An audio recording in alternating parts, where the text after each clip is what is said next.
பாருங்கள் ஃப்ரெண்ட்ஸ், தீபாவளி முறுக்கு ஒன்றே இருக்காது, முறுக்கு தான் எடுத்துச்சு.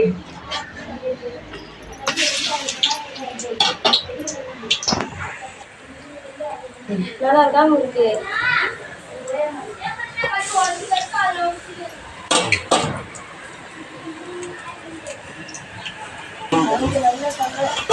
நல்ல வர கண்டிப்பாக வருங்க.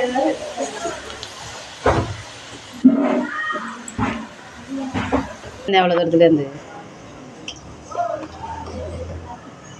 ஃபோன் பண்ணி கும்பிட்டுலாம் வச்சா வந்து. ஹலோ ஃப்ரெண்ட்ஸ், முறுக்கு கலரை பாருங்களேன், செமையாக இருக்குங்களே. முறுக்கு சுடும்போதே டேஸ்ட்டு பார்த்துங்க, சூப்பராக இருந்துச்சுங்க.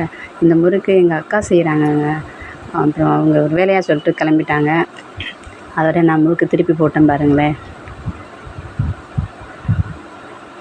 இதுக்கு முன்னாடியே அதிரசம், குலோப்ஜாம், மடக்கு இதெல்லாம் போட்டு முடிச்சிட்டாங்க. லாஸ்ட்டாக தான் முறுக்கு போட்டுட்ருந்தாங்க. அதனால தான் எண்ணெய் கம்மியாகிட்டு, சரி கொஞ்சம் தானே இருக்குது அதிலே போட்டு எடுத்துடலாம் அப்படின்னு எடுத்தாச்சு. பாருங்கள், முறுக்கு பிடிச்சிருந்தா